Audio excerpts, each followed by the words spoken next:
Hello and welcome to the Whitehall Sources podcast, where we take you inside politics at Westminster and Whitehall and beyond. I'm Calum MacDonald, and here's Kirsty Buchanan, who was a special advisor to the Prime Minister, Theresa May. Hello, Kirsty. Hello, Calum. Lovely to see you in all your glory today. And also on the podcast, Joe Tanner, a political strategist who works across the political divide. Hello, Joe. Hello. I'm sure I saw you on Sky News at silly o'clock this morning, chatting about football or something, Joe. Yeah, in a football kit. It's not, people don't need to see a almost 48-year-old woman at that time in the morning in a football kit, but I've done it anyway. Do you want to tell us why? Well, I set up the Parliamentary Women's Football Team 8 years ago, and we were supporting an initiative with the FA today about trying to get women and girls feeling that they can play rather than they should be in a position to ask to play.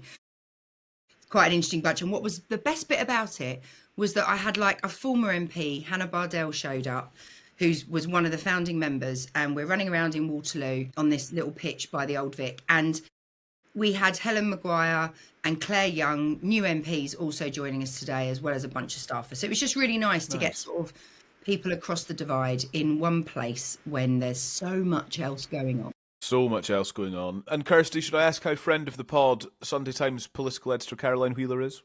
I think you saw Caroline yesterday. She is good. I can exclusively reveal that she's about to fly off for an interview with a member of Her Majesty's government. So I spent a delightful evening with her last night, and we did a lot of prep for her upcoming interview. Good. Sort of.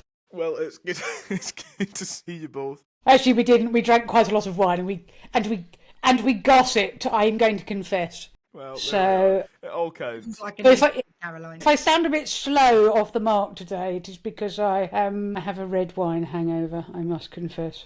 That's all right. You sound great. And we're glad you're here. And thank you very much for being with us. Thank you for listening to us. Whatever app you're listening on, press follow, press subscribe, and you'll get our latest episodes as they drop. Now, on the podcast today, Sir Keir Starmer will be heading to Washington later for what is quite a brief visit to President Trump, including meetings and a press conference tomorrow. That's Thursday. He has announced already increased defence spending for the UK. So what will count as a victory for the Prime Minister from this trip?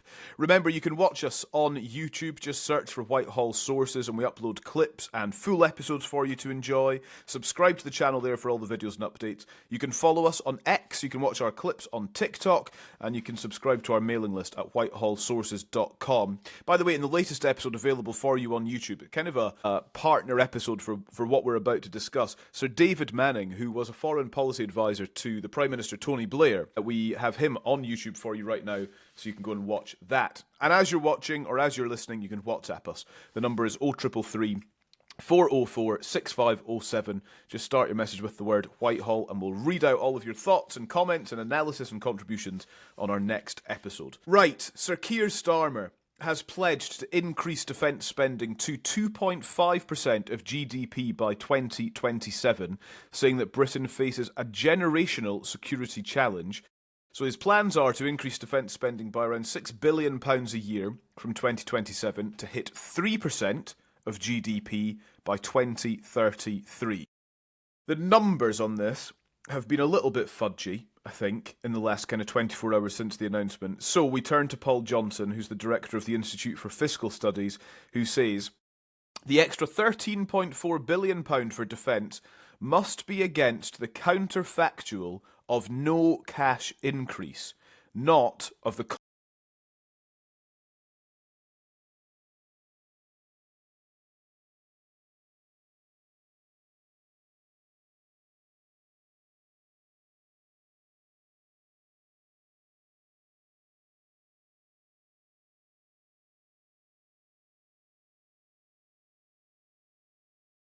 Do you know what? Can I just tell you that while you were going through that, Callum, one of my eyebrows managed to lift all on its own, which I've never managed to do on Comme ça. And I just caught, and I was like, wow, I'm struggling to keep up here. But anyway, go Kirsty, make sense of it all. Well, I think I speak for the entire nation when I go about that explanation. I know.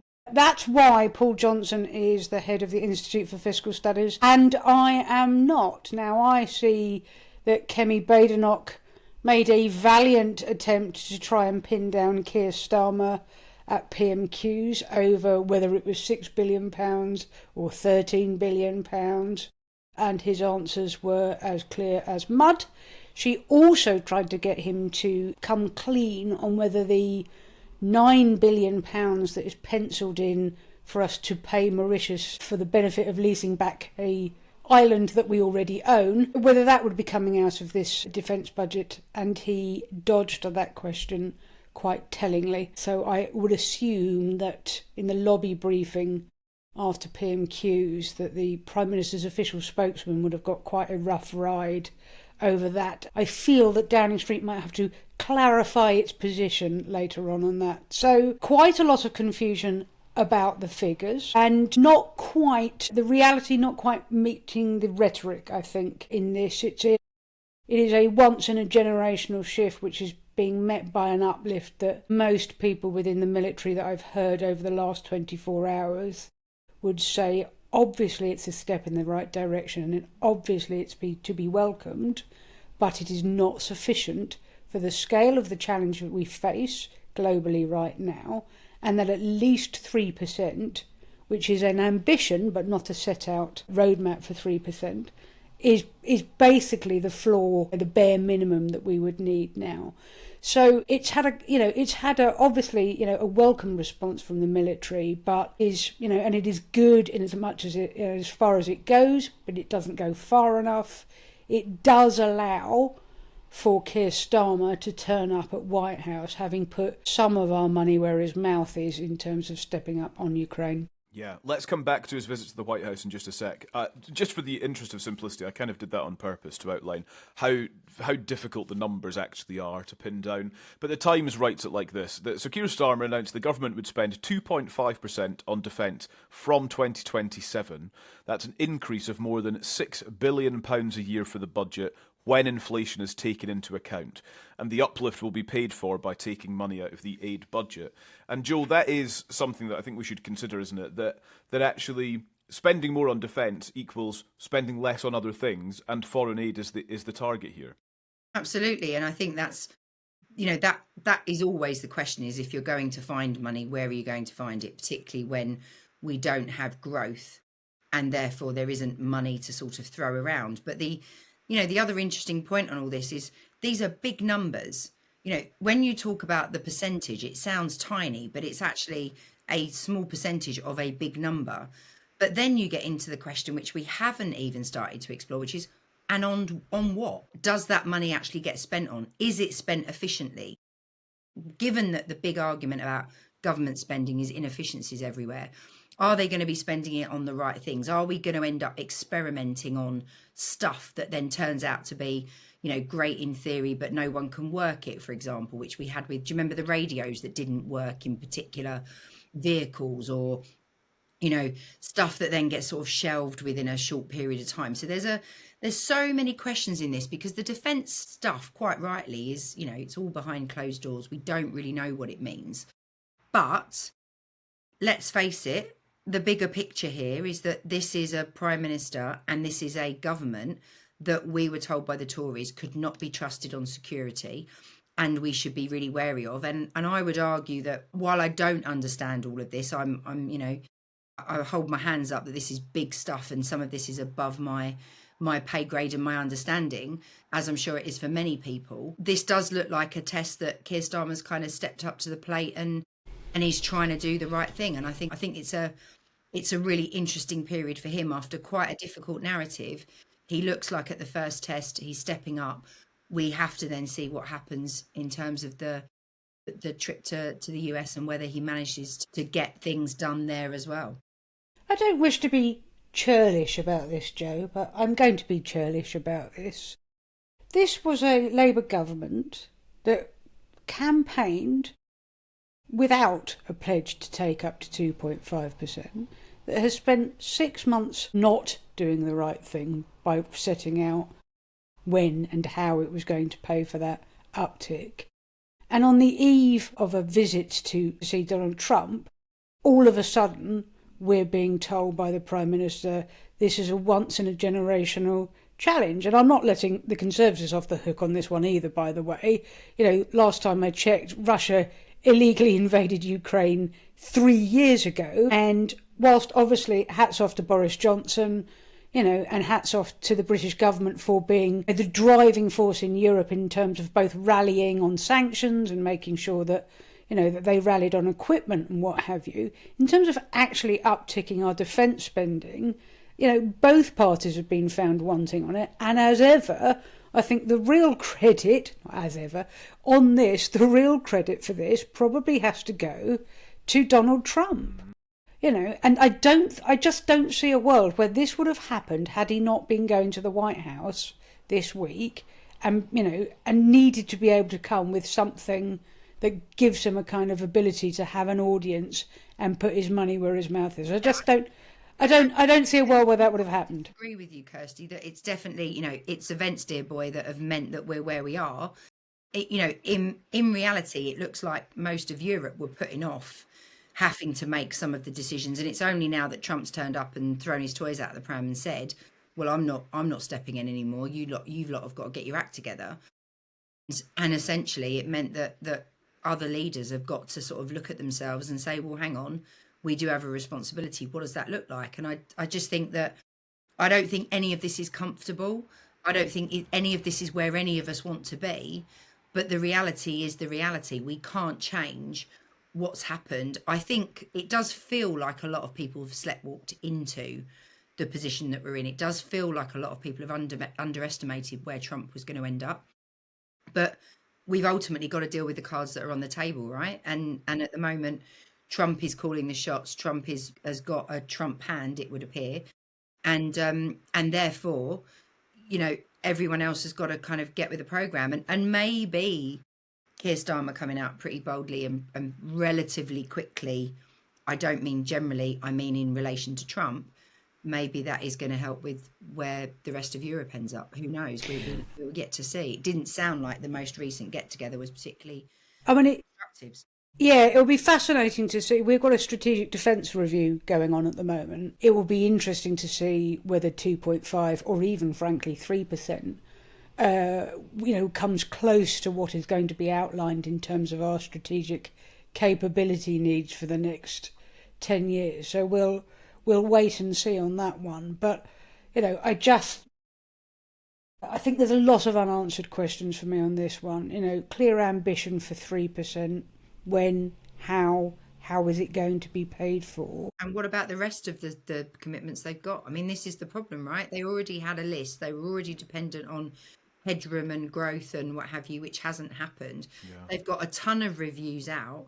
I mean, the joke of this week is that they were supposed to have a big meeting of the care, all sorts of people around care, and having Louise Casey was supposed to be having a chat with a bunch of them, all talking about what was needed on care, and it didn't happen because people couldn't get it scheduled, apparently. Yeah, which is like insulting. Work out a date to make it work. Yeah, I mean, how insulting is that for the millions of carers who've been waiting for a government to come up with some sort of plan that was going to help them on a day-to-day basis with the misery that they often have to face? And yet, we couldn't even get a date in the diary, and yet Keir Starmer's been able to pull the defence spending commitment out the bag. So it is a bit of I can see why, people will be frustrated, but people are also bemused because it's, like I say, it's just your intro, Calum, and how sort of complicated this stuff is. People don't really understand what's going on and what's being spent and how it's going to be spent, but they've just got to make that commitment anyway, and he's got to go with something in his satchel when he heads off to the White House. There was a great article in the Times yesterday about how basically the cabinet was completely blindsided by this announcement. The lobby, even on the eve of the announcement, were categorically being told by Number 10 that there would be no announcement about additional funding for defence in advance of that Whitehall trip. Obviously it's gone down extremely badly with a lot of Labour MPs because it is being paid for out of our foreign aid budget, our international development budget. And that's being cut quite hard already under a Conservative government. It'll be cut again. A lot of that money is already being used to prop up hotel bills for asylum seekers because we have such a horrendous backlog. That counts as overseas development assistance. Sure. Sorry, yes, I should have been clear about that. No, not at all. It's just worth highlighting because it's a political point. And a lot of and it was a manifesto commitment to increase international aid, not cut it again. So that manifesto pledge is shredded. And a lot of Labour MPs will be extremely uncomfortable with the choice that has been made here, because they'll say, look, we didn't come into government to funding to some of the most vulnerable people in the world. And that is ostensibly what is happening. Aren't you interested in what's going on behind the scenes? Because there has, if you'd seen this kind of commentary previously, if you'd seen this sort of announcement, you probably would have had a bunch of resignations. And it was interesting that, Diane Abbott raised the issue at PMQs today, but actually you haven't yet seen a real wave of Labour MPs coming out. And that will be interesting to see whether they manage to sort of quell that. And to your point, Kirsty, about the briefing saying they were not going to do this. Well, we know that surely this has got to have been the result of a call from Macron, having left the Oval Office, hot on the blow or on the WhatsApps, whatever, and has basically said, you're going to have to come with something. Trump's going to need to see more than just warm words and saying that he's done a great job. He's going to need more. So there had to have been some sort of something happened Monday night to get into where we got to Tuesday. It all had to have developed following that Macron visit, which, it was clear that reconnaissance sort of mission that Macron was doing was potentially going to be really helpful, because it may well mean that while this is difficult, it might save Keir some embarrassment from sort of turning up with a pathetic offer rather than something that was going to feel a bit more substantial. I think a couple of political points on this. So I'm at home with my family in the Western Isles of Scotland at the moment. So I was looking up what the local Labour MP, Torquil Crichton, no stranger to you guys, he was a journalist in the lobby until he became a Labour MP at the last election. What he had said about this, so he tweeted, in response to Starmer's statement in the Commons, he said, "This is quite a grave moment in the Commons. People will understand an increase in defence spending is necessary, but it also feels like another step closer to conflict."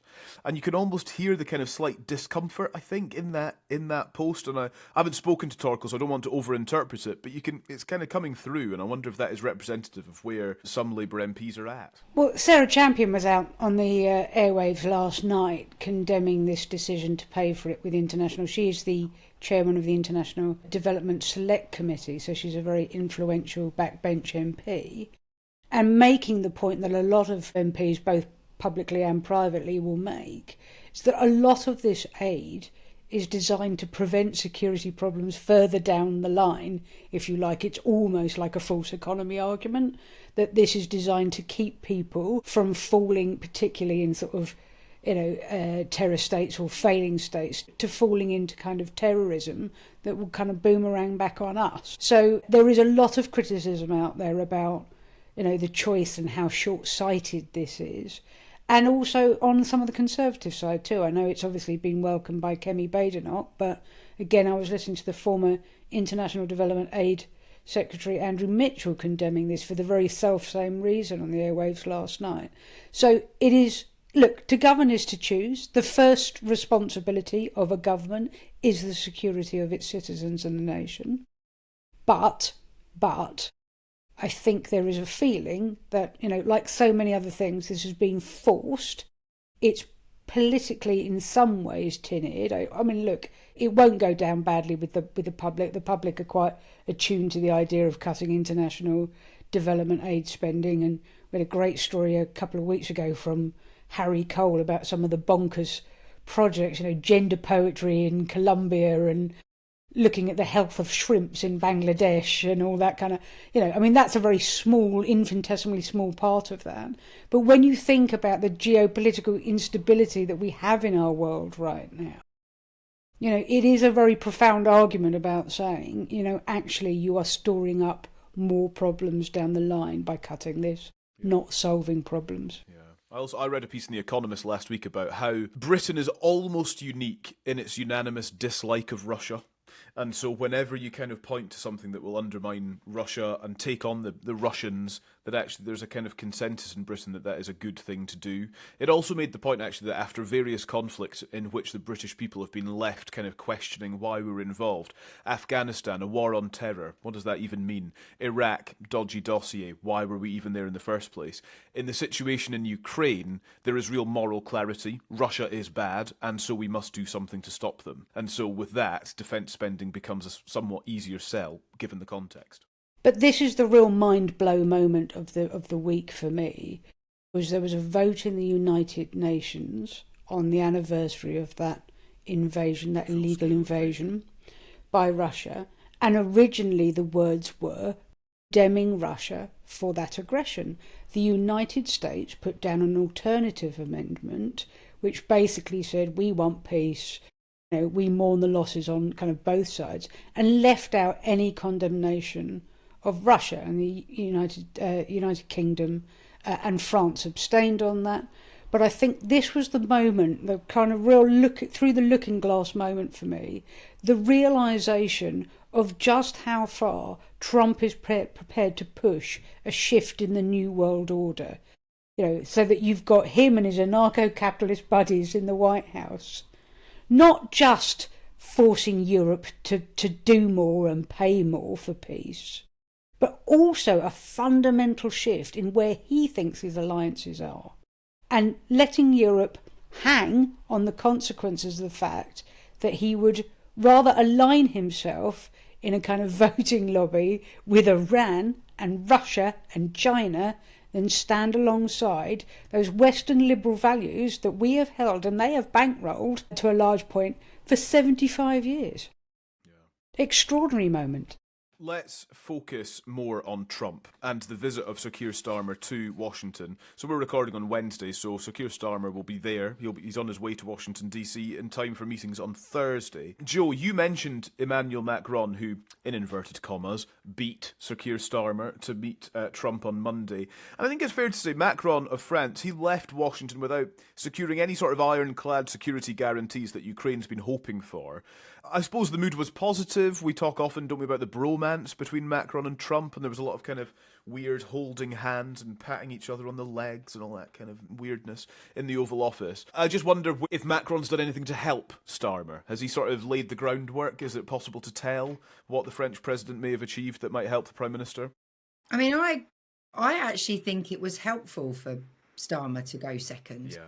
I think there is a sort of obsession about being the first one through the door and stuff. And actually, given that it could have been anybody, given that it was Macron of all people, where we know that Keir Starmer and Emmanuel Macron are whether they're the best of friends, I don't know, but they certainly put on a good show. There were lots of hugs when they were at Chequers. There appears to be a decent relationship that's been established there.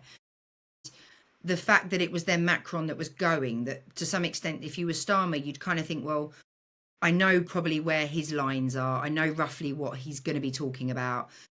Perhaps we've gamed a little bit where he might be able to give a bit, or might be able to set things up, or at least establish a narrative that then I can come in and say, well, the reason I've got these excuses, I've got these excuses, and the reason is this, that Macron might have actually delivered some of that in advance to sort of warm up the ground, roll the pitch, as we like to say around budget time. So I think there's a degree of, I'm sure that Macron will have been able to not only do that, but will have been able to give a steer directly to Starmer, which ultimately has got to be a damn sight more helpful than anything that the diplomatic corps will be giving at the moment, because everyone's been caught with their pants down on this, right? Nobody has really known where exactly Trump's going to go. Most of Trump's staff aren't quite sure what's going to happen, so let alone the system which we would traditionally rely on. So I think the ability for Macron to have been in the room and then be able to sort of come back and have that, or on the plane or whatever they did, but to be able to have that conversation, I think is incredibly helpful, because the fact is, of all of the leaders, we know that there's already been some negatives said about Starmer. We know that Musk was pretty lively on X last year around what was going on following what happened in Southport. So the fact that again, if anyone, you'd see sort of Elon would be willing, ready with his sort of fastest fingers first, ready to sort of go for a bit of a killer blow, as it were. I think it's probably helpful that Starmer's quite frankly, had an ally in there already. So I would say it's got to be useful. The issue is whether or not, but we later on find out in someone's memoirs that Macron went in and sold us down the river, because actually it was never supposed to have said something he was supposed to have said, and he gave something away or whatever. And Trump himself said that, what was it? Trump said he'd been at an event and walked out, and then Macron had sort of given some statements, and it turned out that when Trump listened to it later on, that it was completely different to what Trump had thought had been agreed. And he was like, he's a smart customer, this one. So there is we don't know if we can completely trust Macron, but let's hope so. Oh, fingers crossed. I was just going to say, one observation in some of the reporting is that there might be some common ground right at the outset, that the cut to foreign aid is actually something of an echo of the Trump administration's move dismantling USAID, the US Agency for International Development. And then I've added to that political reporting that the early signs are that the announcement from Sir Keir Starmer, given that this defence rise has been paid for by slashing international aid funds, has gone down quite well in Washington. So what we've been saying already today about the defence spending announcement absolutely is a scene setter for Trump. And is there any shame in that? And it means that Trump doesn't look like quite an outlier on being on aid, nasty about aid, or cutting budgets. It looks like it's part of a trend that he will have set for a reset across the globe, where we spend on the stuff that's really important. It's a win, because he likes having a win for himself. I mean, he ultimately, let's face it, he's the ultimate Pied Piper that wants to have a band behind him while he plays the fiddle and dances out in front. He wants to be seen as the one that others are following. And quite frankly, I think we are living in times where a bunch of our world leaders are having to dance to that tune. And I don't think it's particularly helpful. I don't think it's particularly pleasant, but I guess that's just, they're trying this strategy for now to see where it gets them. On that note, have we been dancing too much to Trump's tune, Kirsty? Why is it that nations in Europe particularly are kind of sitting around waiting for him to say something and then responding to it rather than shaping the narrative? And if I may add a follow-up to that, is this the end of that? If Trump withdraws the US from the kind of security guarantee that has been at the back of all of our minds for decades, then actually, what power and influence will he have over nations of Europe? Could America first become America last? I think we're a very long way away from that being a remotely realistic prospect or concern. Why does Europe sit around doing this? Well, that's because that's what Europe does. It is a sclerotic, slow-moving organisation. One of the many reasons that a lot of people in this country voted to leave it was so that we could be more nimble and agile, both in terms of our economy and events going on in the world. Boris's big argument about one of the great Brexit dividends was that we could go, do you know what, we're not sitting around for the EU to sort out, all the bureaucracy around an EU-compliant COVID vaccine. We're going to go off and get our own, thank you very much. And we were halfway through our vaccination programme before they'd sort of injected the first pensioner in France. So, it is one of those things that they do. And we saw throughout the Ukraine war, Boris and Zelensky having to push and push and push Europe to provide more weapons, to toughen up its sanctions. Bear in mind, obviously, Germany is one of the biggest problems in terms of Russia because it is heavily reliant on cheap Russian gas. Still imports a lot of LNG from Russia. So, on the one hand, we're imposing sanctions, and on the other hand, we're putting money back into the coffers of Moscow. And here is the dilemma of all of this, right? If and when Trump pulls back, it's all very well and good and very admirable for Starmer to come out of the gates early and say, we'll put boots on the ground. How? Under what auspices? It's not going to be NATO. There's no such thing as an EU army. We've got an army of 70-odd thousand strong now. We cannot do this on our own. So under what auspices is that army being administered? Leaving aside the fact that Russia has already said we won't up with this, we will not put. So it's not NATO, it's not, there's no such thing as a kind of EU army.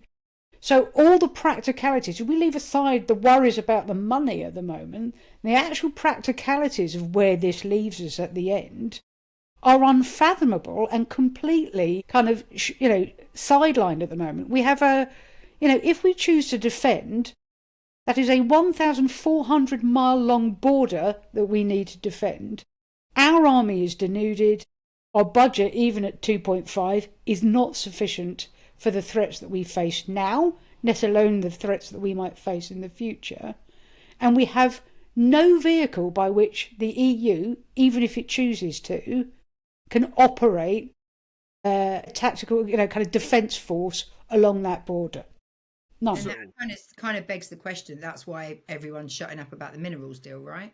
Yeah. Because it basically means the US have got skin in the game.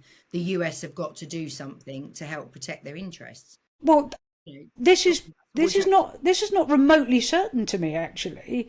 This is an extortionate deal that gives America in perpetuity 50% of the minerals extraction, with very vague promise at the moment about a security back.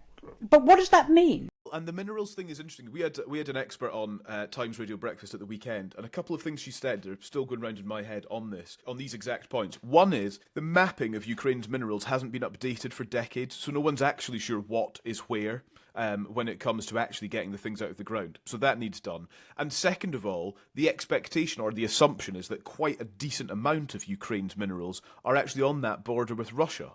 And so to secure any meaningful level of private investment into getting those things out will mean investing substantially in securing that border, because you're going to ask companies, presumably American companies, to throw $500 million, $1 billion at kind of mining these things, but they're not going to do it if they think Russia's going to roll over the border again in 5 years' time, because what's the point?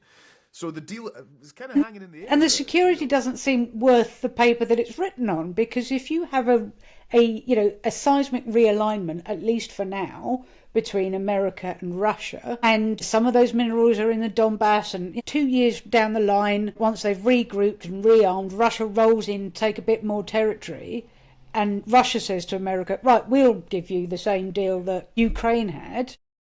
Does anybody right now think that Trump's going to turn around and go, no, we had a deal with Ukraine, we will value that? I suppose They will deal with Russia.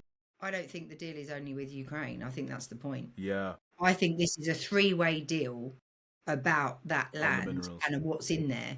And this is basically then an attempt to secure up that we all have an interest in it.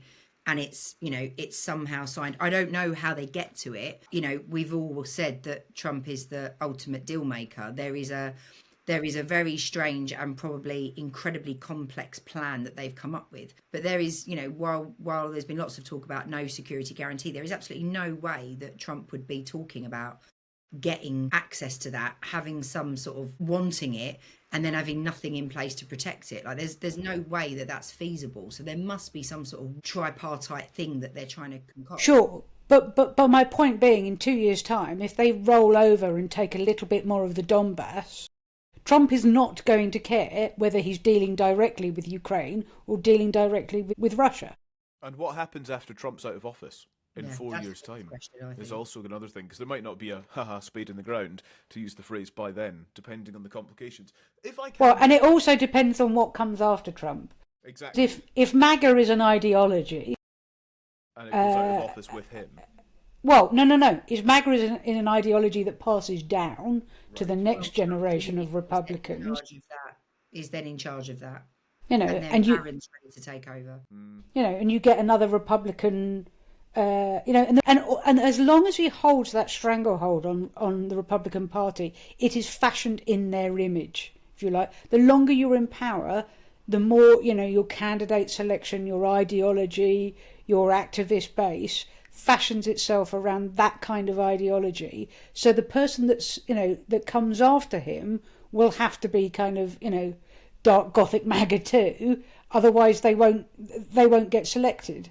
And if they become the next president, then, the idea that this dies with Trump and all we need to do is cross our fingers and wait for the midterms or wait 4 years, I think is kind of a false security blanket. Let's bring it back round to Sir Keir Starmer in the Oval Office then in the next kind of 24 hours. And I wonder what his ambition should be. And I'm going to frame this with words from Sir Anthony Seldon, the historian, who says Keir Starmer has a remarkable opportunity for national leadership, unmatched since Tony Blair's decisive role in the early weeks after the attacks on Manhattan's World Trade Center on 9/11. And I'm trying to work out then what he is trying to do. Is it about trying to convince Donald Trump that Britain is serious about carrying the burden of defence for us, for Ukraine, and therefore that America shouldn't walk away? Or is it about saying it's fine if America walks away because we've got this covered based on the spending we're doing? Is it about trying to promise some sort of corralling of European countries in the European Union as part of his role as the bridge? Can he try to kind of reform Europe's role in all of this to kind of be more principled when it comes to defence spending and defending other European nations? Is it about trade ties? Is it about tariffs? I'm trying to work out, Joe, what we will applaud Keir Starmer for, if anything. Well, for not making it any worse, will be like, basically we are all going to have an incredibly awkward moment where we watch him do what Macron did in saying what a great leader he's been and how, what was it? I think I listened to the interpreter despite having done A-level French. I can't remember half of it, but the interpreter was talking over the Macron sort of commentary. And I think Macron's words, he used the word commend. I commend you for your leadership. I commend you for... It was this sort of... For your indefatigability, or whatever it was that George Galloway once called Saddam Hussein. Yes. Yeah. That was I commend you, I commend you. Yeah. It was a real sort of choice of language. But I think, Keir Starmer is going to have to do that. That we all know that this is the sort of everyone's walking in to see the Emperor's new clothes. And they're all going to tell him that he looks amazing and he's a great guy and he's totally, I'll almost write your submission for the Nobel Peace Prize. Kind of, this is all what they're going to have to do. And it's incredibly uncomfortable. And it is the sort of diplomacy that we really don't enjoy seeing or want to see. But it is part of this master game that we're all sort of stuck in now. It's like a dreadful sort of episode of something on loop that we're now locked into, and we've got to see how it plays out. So to some extent, I think Starmer's almost got to get away with being able to give the platitudes, not inflame any situation. There will be a plan. There will be a series, I'm sure, of conversation starters, midpoints, endings, and where is it do we go with any of these things? If you're looking at the sort of two boxes, it's like, do you want to invite this person to a party? Yes here, no there, and then you go down to the next bit, and there will be a sort of sequencing of things. And potentially Keir might have something else. He might have something else in his back pocket to give. I don't know what that could be, but it might be that we will nod through stuff. We won't cause any problems. We'll try and support and wave the flag for whatever deal that Trump comes through with. Or it's that we stay on that level of just, this is what we can commit. We've had the conversation. It might be a little bit of, there needs to be some pressure on certain parts of Europe because we've done as much as we can. You've heard that from Emmanuel, who was only here on Monday, and I'm saying the same thing. We've got some awkward folks in Europe that need to be worked upon. We'll do our bit. Can you do your bit? I don't know. But I think your long list of things he needs to achieve, you can't really suggest that any of those aren't things that he wants to achieve. But ultimately, he needs to get away. He needs to get there. He needs to get away unscathed. Probably needs to secure the visit to see the King. They've thrown Balmoral in there as, the option to offer from the King, which is always a good one. We know that is something that Trump sees. He wants just down the road from his golf courses in Aberdeen. Exactly. So, it makes it an easy trip to make, and he'll be more comfortable probably hanging out at his golf course and popping along to Balmoral. So, yeah, I think Keir needs all the luck in the world really to get away with it. Kirsty, do you agree? And what can we picture ourselves applauding? That's where my head is at. What would be a congratulations, Keir Starmer? Right. First of all, the certainties that we had as we were growing up, that if you stand up to bullies, they respect you, does not apply as far as Trump is concerned.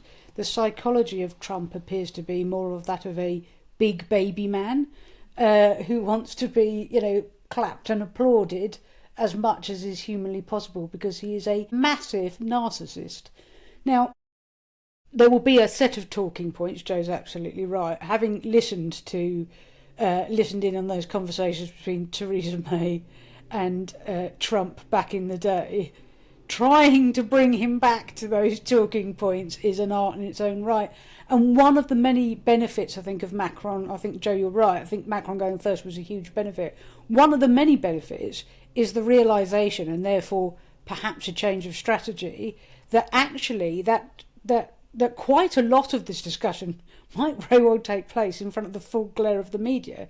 What should have happened was, and what normally happens with these trips, is you sit down in those seats that we see him sat next to Emmanuel Macron, you have a little grip and a grin, they take some photos, and then they usher all the photographers and the reporters out. They get maybe 1 or 2 questions at the top, and then they get ushered out of the room. That didn't happen. There was this great big rambling long press conference. That's very useful to be able to plan anyway, that actually, look, a lot of this might be done in the full glare. And they've got a huge kind of intro of talking points here. It's obviously the Ukraine defence spending and NATO. We need to talk about tariffs and raise tariffs. We also need to talk about Gaza, remember that. There's going to be a big summit, an Arab summit hosted in Cairo on the 4th of March, where they'll put forward their own plan. And that was some of, the machinations of Donald Trump. Look, I want to turn this into, Gaza del Sol. What's your response, Arab nations? And now we're going to see their plan for reconstruction of the Gaza Strip. So they'll need to talk about that too, and phase 2 of those hostage negotiations, and the ceasefire talks. So there's a huge intro. Not all of that is going to be done in private. And so what do I want? I want him to get out with his kind of integrity and pride broadly intact. I think to expect anything more from that is putting an awful lot on his shoulders. And in terms of practicalities of just pinning Trump down, I think this is a manage your expectations, folks. If we can get out of it looking broadly about as in control as Macron managed to look, then we will call that a win. And can we just spare a thought for the advisors that are in Number 10 and, other major departments who, have not had the easiest of ride, right? There's been a lot of commentary about what the government isn't doing well. But you've got a new prime minister. You've got a pretty much a sort of system that doesn't really know what to do with Trump and how this is playing out, because we're in extraordinary times. And you're going into the lion's den. And I think we should sort of just remember that, a lot of us would really not want to be in that position. And it is going to be a tough gig for them. And I think, we should wish them well, because I don't think this is going to be easy. Fair, absolutely fair. Joe and Kirsty, thank you both very much indeed. So then, Sir Keir Starmer on his way to Washington today for the meetings, the press conference and all that will ensue tomorrow on Thursday. It's going to be watched intensely by us, by you as well. What will Sir Keir Starmer achieve? And as those announcements come, and what's left out, you can WhatsApp us as well. Let's get your comments in for next week's episode. You can use a voice note as well on WhatsApp, of course, and we'll play it on the episode. Just send them to 0333 404 6507. Start your message with the word Whitehall, and obviously WhatsApp is completely free for you to use as well. Thanks to Kirsty, thanks to Joe. We will be back next week with the best analysis of all that's going on in politics on Whitehall Sources.